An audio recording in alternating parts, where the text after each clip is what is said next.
In 1972, the Vietnam War entered its most decisive and intense phase, as the military situation on the battlefield became tightly and directly intertwined with the international political chessboard. The Paris Peace Accords were under tense negotiation, compelling both sides to seek decisive military cards, capable of influencing the outcome at the bargaining table. Within that context, Quang emerged as a particularly critical strategic hotspot. Located adjacent to the 17th parallel, the temporary military demarcation line, established after the 1954 Geneva Accords, Quang held the role of a vital gateway between the two regions. For the Saigon government and the United States, it was the forward defensive line in central Vietnam, regarded as a dike blocking the influence and offensive power from the north. Conversely, for the Liberation Army, controlling Quang carried not only purely military significance, but also represented a powerful blow to the legitimacy and standing of the opposing side. For this reason, any developments in Quang went far beyond the scope of an ordinary battle, becoming a measure of willpower, endurance, and overall warfighting capacity of both sides. Success or failure here had the potential to profoundly affect the course of the war, as well as the final outcome at the Paris negotiating table. Against this strategic backdrop, in the spring-summer of 1972, the Liberation Army launched a large-scale offensive across the entire southern battlefield, ushering in the most intense escalation phase of the war.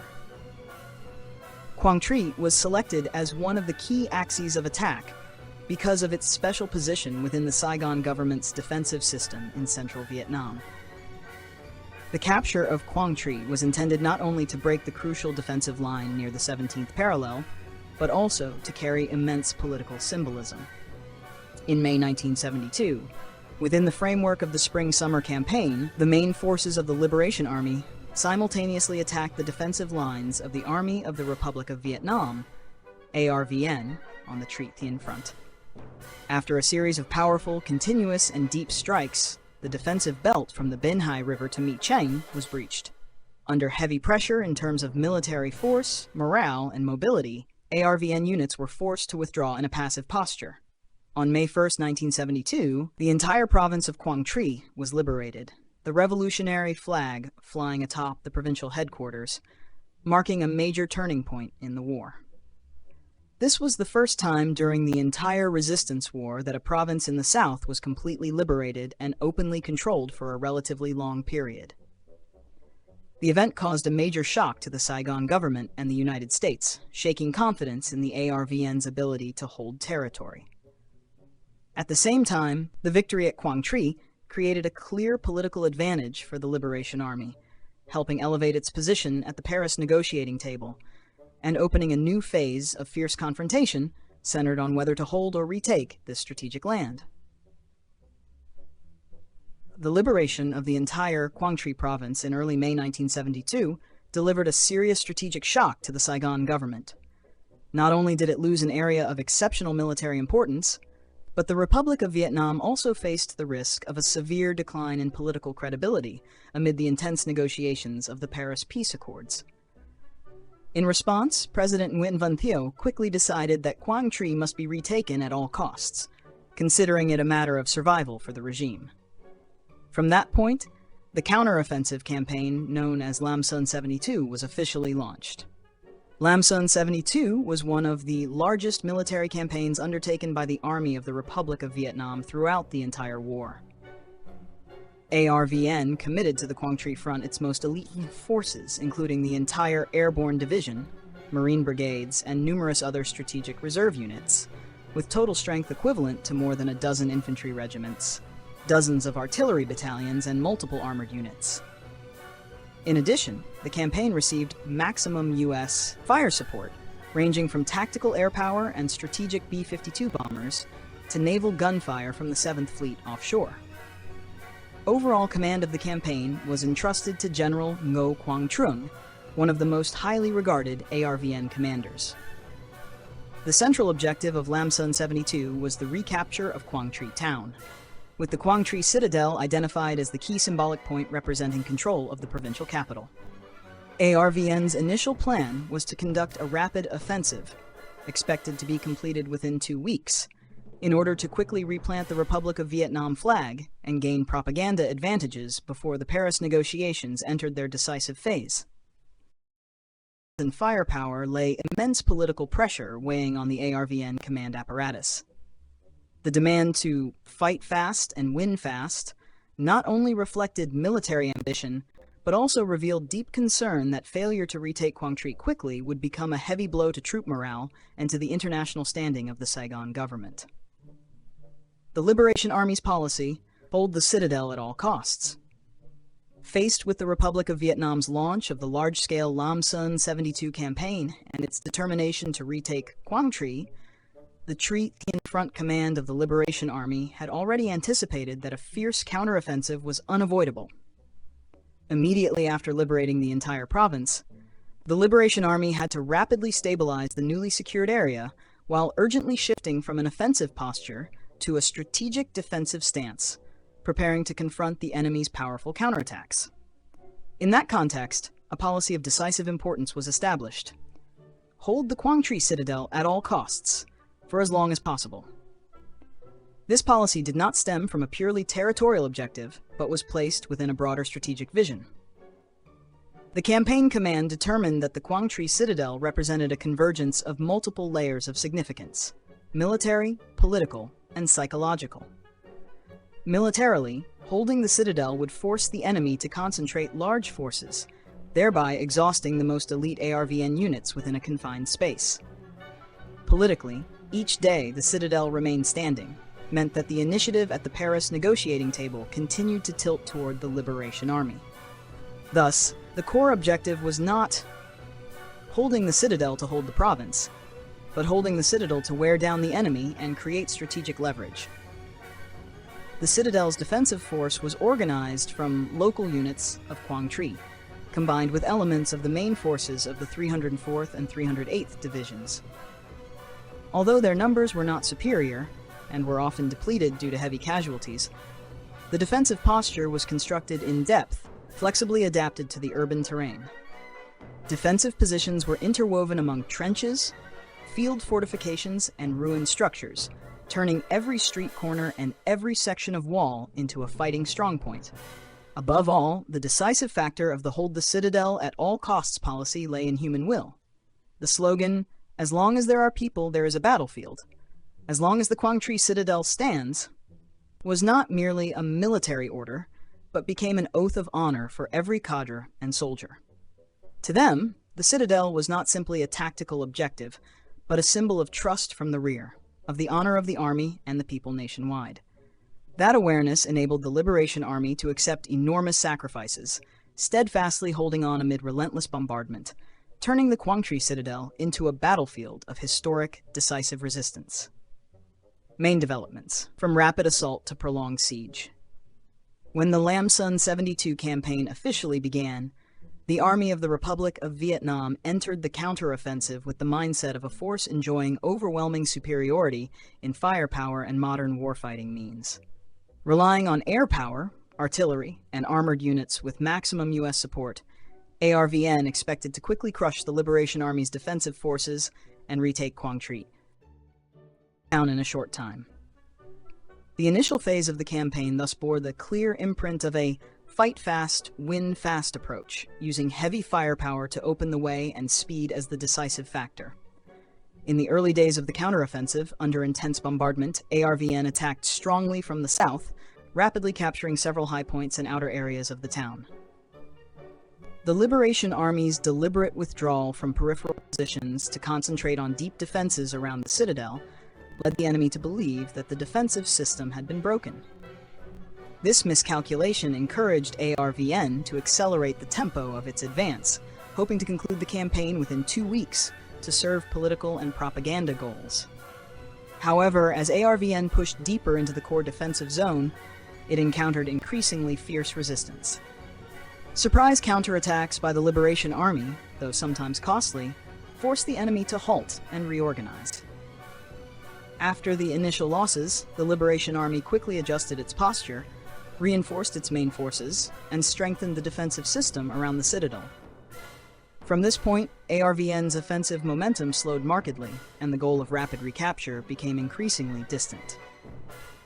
Entering the middle phase of the campaign, the battlefield situation shifted decisively from a swift offensive to a prolonged siege. Unable to break through the defenses in a short time, ARVN was forced to change tactics, moving to a methodical, slow advance relying mainly on firepower superiority to gradually wear down the defenders. Continuous artillery barrages and airstrikes day and night turned the Citadel and Quang town into a sea of fire, while infantry units advanced step by step to seize small areas.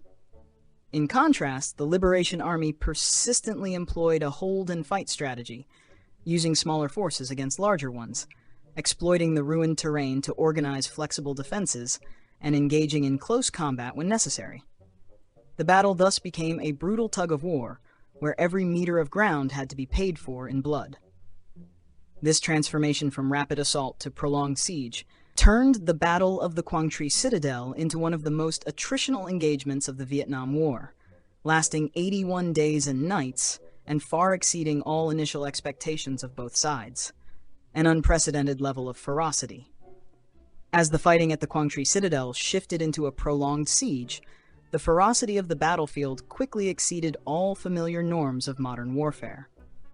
Within an area of less than 3 kilometers of Quang town, an unprecedented density of firepower was unleashed continuously over 81 days and nights, turning the area into a focal point of bombs, steel, fire, and near-total destruction. Later statistics showed that the total amount of ordnance used by U.S. and Republic of Vietnam forces in the battle reached approximately 328,000 tons, equivalent to the destructive power of multiple atomic bombs dropped on Hiroshima in 1945. Each day, the skies over Quang Tri shook with hundreds of air sorties, including strategic B-52 bombers. Daytime saw high-explosive bombs, bunker busters, and cluster munitions. Nighttime was illuminated by flares and coordinate-based artillery fire. Offshore, naval guns from the 7th Fleet continuously did defensive positions. Earth, bricks, and even the thick stone walls of the ancient citadel were repeatedly churned and pulverized, leaving the entire area virtually leveled. The Quang Citadel, once a historical monument, became a massive bomb pocket, where the boundary between day and night, life and death, was erased. For the defending forces, combat conditions were extremely harsh. Units frequently had to cross the Thak Han River under bombardment to bring reinforcements, with casualty rates at times reaching 90 to 95% for each crossing. Many companies were reduced to only a handful of survivors after a single night of fighting. Shortages of food, water, and medical supplies, combined with prolonged exposure in flooded trenches, meant that soldiers fought not only the enemy, but also disease and physical exhaustion. Most of those who took part in the battle were barely in their 20s, carrying youthful ideals and enthusiasm as they faced one of the most brutal trials of the war. The Republic of Vietnam and U.S. forces also paid a heavy price. Elite units suffered severe losses in this war of attrition, with many battalions nearly wiped out after repeated assaults on the Citadel area. The ferocity of the battle was such that even U.S. media and military circles acknowledged it as one of the bloodiest engagements the Saigon Army had ever fought. In that sea of fire, the Quang Citadel became a symbol of the extreme brutality of war, and a place where human will was pushed to its ultimate limits. Urban combat and the spirit of sacrifice. As the encirclement tightened and the defensive space shrank, the battle at Quang increasingly transformed into urban combat, where engagement distances narrowed to face-to-face encounters. The Citadel and inner towns ceased to be a conventional military area and instead became a labyrinth of bomb craters, collapsed walls, and tangled underground shelters. In this environment, the enemy's superiority in firepower could no longer be fully exploited as in open-field operations, forcing both sides into fierce contests over individual buildings and street corners. For the Liberation Army, urban combat posed an especially severe challenge. Most cadres and soldiers were accustomed to fighting in jungles or plains, and now had to rapidly adapt to a completely new environment. They made use of rubble, bomb craters, and remaining wall segments to organize flexible defenses, combining close-range combat, surprise attacks, and hand-to-hand fighting when the enemy closed in. At many points, the boundaries between defensive lines blurred, forcing squads and platoons to fend for themselves, fighting independently amid bombs and fire. The spirit of sacrifice for the Citadel was most clearly displayed during this phase. Not only infantry, but also engineers, signal troops, and medics took up weapons when necessary to fight directly. Many wounded soldiers resolutely refused to withdraw, determined to hold their positions for comrades behind them. Intense engagements raged day and night, with many assaults repelled within distances of only a few dozen meters. The ferocity was such that every meter gained or held came at an enormous cost. Psychological warfare was employed extensively by the enemy. Leaflets calling for surrender and depicting families in the rear were dropped over the battlefield in attempts to undermine morale. Yet in these life-or-death circumstances, memories of homeland and loved ones instead became powerful sources of motivation, driving many soldiers to fight with even greater determination. Patriotism, a sense of honor, and responsibility toward comrades helped them overcome instinctive fear and stand firm under siege. Urban combat at the Quang Citadel thus became not only a military confrontation, but also a harsh test of human will.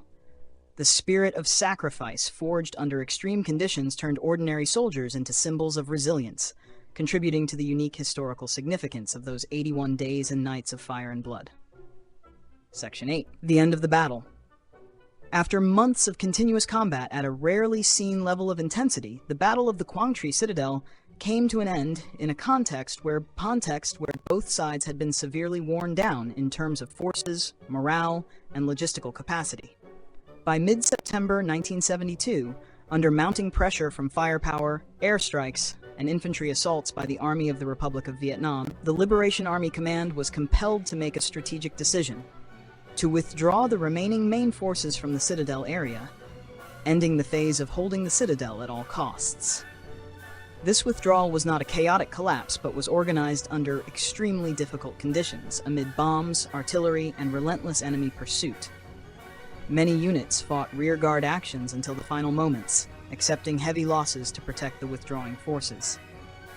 When ARVN fully took control of the Citadel area, it was almost entirely reduced to a devastated plain. Walls collapsed, trenches flattened, and nearly all traces of urban structure erased. Militarily, the recapture of the Citadel allowed ARVN to regain an important symbol and achieve a certain psychological advantage during the ongoing Paris negotiations. However, the cost was enormous, with high casualties and serious depletion of combat power. For the Liberation Army, although it did not hold the Citadel to the end, enduring 81 days and nights against overwhelming firepower achieved an important strategic objective: tying down enemy forces, inflicting heavy losses, and affirming steadfast fighting will. With the battle's end, the Quang Citadel became not only a military milestone of the 1972 campaign, but also a historical symbol of the war's ferocity and the soldiers' sacrifice. The battle concluded, yet its echoes endured long in collective memory, serving as testimony to the scale of destruction and the human cost of modern warfare.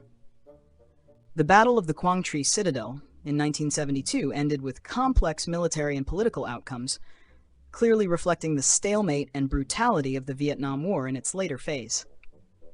In immediate terms, the Army of the Republic of Vietnam regained control of the Citadel area and most of Quang Tri town, achieving short-term military and psychological objectives. Meanwhile, the Liberation Army, though unable to hold the objective to the end, preserved part of its main forces and fulfilled its strategic mission of pinning down and severely wearing down enemy manpower over more than 80 days and nights of continuous combat. The historical significance of the battle extended far beyond the confines of Quang Tri. Above all, it stood as a vivid illustration of the war's shift toward direct confrontation with extremely high firepower intensity, in which willpower and endurance played roles no less decisive than technical superiority. The Quang Tri Citadel became a symbol of attritional warfare, where every meter of ground was exchanged for blood and immense sacrifice by soldiers on both sides. Strategically, the battle revealed the limits of purely military power. Despite overwhelming advantages in air and artillery, retaking the Citadel forced ARVN to pay an exceptionally high price, exposing dependence on firepower and the difficulty of sustaining prolonged offensives. Conversely, the Liberation Army demonstrated its capacity to organize resilient defenses, accept losses to achieve long-term strategic goals, and thereby gain important leverage at the Paris negotiating table. On the historical and social plane, the Battle of the Quang Citadel left a deep imprint on national memory as one of the most brutal engagements of the Vietnam War. It not only reflected the savage nature of modern warfare, but also underscored the value of peace when the human cost becomes too great. From that perspective, Quang Tri emerged as a space of historical memory, where later generations view the war not merely through military victory or defeat, but through profound lessons about humanity, will, and sacrifice. Rising above specific military outcomes, the Quang Tri Citadel of 1972 became a distinctive spiritual symbol in the history of the Vietnam War. It was no longer remembered simply as a tactical objective or geographic location, but as a space of extreme endurance, where human will was pushed to its ultimate limits under the devastating power of modern warfare. In that context, the spiritual factor revealed its central role in determining the soldier's capacity to endure and fight. For the Liberation Army, the Citadel became a symbol of the spirit of self-sacrifice, a willingness to give one's life to uphold strategic objectives and the honor of the soldier. Enduring under conditions of scarcity, heavy casualties, and overwhelming enemy firepower etched an image of steadfast soldiers who placed mission and ideals above personal survival. That spirit not only mattered during the battle itself, but also radiated strongly to the rear, helping reinforce long-term confidence and resolve. Conversely, for the Army of the Republic of Vietnam, the battle also carried its own symbolic meaning, an effort to reaffirm combat capability and territorial control in an increasingly unfavorable war context.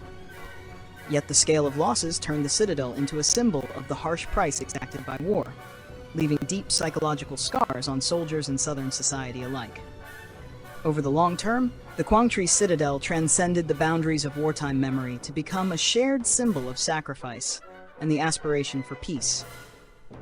What was once the epicenter of bombardment has become a place of remembrance, reminding later generations of the value of life, of peace, and of the responsibility to preserve historical memory as a profound spiritual lesson that must never be forgotten.